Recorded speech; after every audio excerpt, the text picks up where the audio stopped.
ఓం నమ శివాయ శ్రీమాత్రే నమ. మిత్రులకి శ్రీభిలాషులకి అలాగే నన్ను ఇంతగా ఆదరిస్తున్న యూట్యూబ్ ప్రేక్షకులందరికీ కూడా పేరు పేరు ధన్యవాదాలు. మిత్రులరా, మీ అందరికీ ఆ పరాదేవత ఎల్లవేళలా మీతో ఉండి మీ మనోవాంఛలు నెరవేర్చాలని మనస్ఫూర్తిగా కోరుకుంటున్నాను. ఈరోజు మనం గృహవాద్యంలో చెవిలో నుంచి చీము గారుతుంది, చిన్నప్పటి నుంచి ఉంది, మధ్యలో మేము షార్ప్ ఎడ్జ్ వల్ల అంటే చెవులో పెన్సిల్ పెట్టుకున్నాము, పెన్ను పెట్టుకున్నాము, అలాగే అనుకోని కారణాల వల్ల చీము వస్తూ ఉంది.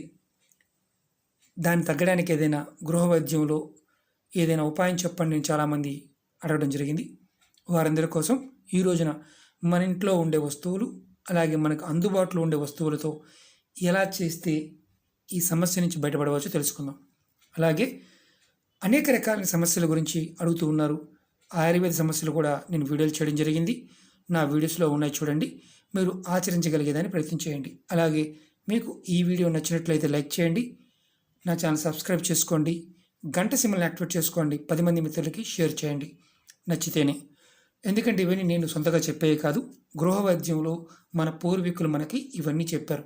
ఎలా చేయాలో మీకు తెలియచేస్తాను. ఆ పదార్థాలు దొరికితే చేసుకోండి. మీరు ఈ చెవిలో చీము గారుతున్న వారు, ఇది ఆవ నూనె, ఆవాలతో చేసే నూనె. ఇది మన కొట్టులో దొరుకుతుంది, పూజా వస్తువులు అమ్మే షాపులో దొరుకుతుంది. ఇది 100 ml కావాలి, అంటే 100 ml. అలాగే మనకి గ్రామాల్లో తుమ్మ చెట్లు, నల్ల తుమ్మ అంటారు కదా, పెద్ద పెద్ద ముళ్ళు ఉంటాయి. ఆ తుమ్మ చెట్టు పువ్వులు దీనికి కావాలి. ఒక 40 గ్రాములు తుమ్మ పువ్వులు తీసుకోండి. అలాగే 100 ml అంటే 100 ml ఆవను తీసుకోండి. దాంట్లో చక్కగా వేసి పొయ్యి మీద పెట్టి పువ్వులు ఎర్రగా అయ్యే వరకు చక్కగా దీన్ని వేడి చేయండి. బాగా అంటే దాన్ని కాయండి. నూనె కాస్తే ఆ పువ్వులు ఎర్రగా అవుతాయి. ఆ తర్వాత మీరు దాన్ని వడబోసుకొని ఒక సీసాలో, మా అమ్మలో ఒక సీసాలో పోసుకోండి. మీరు ఎవరికైతే చెవిలోంచి చీము గారుతుందో ప్రతిరోజు ఉదయం సాయంత్రం 3 చుక్కల చొప్పున, 3 చుక్కల చొప్పున చెవిలో వేస్తూ ఉండండి. అంటే మీ చెవిలోంచి చీమి కారడం వారం రోజులు ఆగిపోతుంది. ఇది ఒక ఉపాయం. అలాగే గ్రామీణ ప్రాంతాల్లో పట్టిక, మీరు చూడండి, దీన్ని ఆలం అంటారు, పట్టిక అంటారు. ఇది మనం నీటిని శుద్ధిపరచుకోవడానికి వాడుతూ ఉంటాం, తంత్ర ప్రయోగాల్లో వాడుతూ ఉంటాం. దీని నుంచి ఎలా వాడుకోవాలో చెప్తాను మీకు నేను. ఇది కొంచెం తీసుకోండి, అంటే ఒక 100 మిల్లీగ్రాములు. 100 మిల్లీగ్రాములు అంటే ఇంత కొద్దిగా, 100 మిల్లీగ్రామ్, గ్రాము కూడా కాదు, గ్రాములో 100 మిల్లీగ్రాములు కొంచెం తీసుకొని మీరు చక్కగా మనం మూకిల్లో వేస్తే ఇది పొంగుతుంది. అలా మనకి మామూలుగా నీరు ఎలా అయితే వేడి చేసిన పొంగుతో అలా పొంగుతుంది. దాన్ని మీరు ఏం చేస్తారంటే 100 మిల్లీగ్రాముని పొడి చేసుకొని, ఈ పొడిని మామూలుగా ఇవి బాలింతలు పాలు నుంచి, అంటే మనకి ఆడవారు పిల్లలు మామూలుగా సంతానం కలిగిన తర్వాత పాలిస్తూ ఉంటారు. ఆ పాలల్లో ఏదైతే మనం ఈ పటికని పొంగించామో దాన్ని, ఆ చూర్ణాన్ని వేసి కలిపి చెవులో ఒక చుక్కగా వేస్తూ ఉంటే చెవులో వచ్చి చీమి ఆటోమేటిక్గా ఆరిపోద్ది. అలాగే ఇది రోజుకు 1-2 సార్లు చేస్తే చాలు.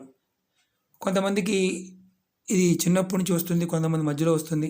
ఆడవారిని మగవారిని చేయవచ్చు. ఇది అవకాశం ఉంటే. మనం ఇంకొక ఉపాయం చెప్పుకుందాం.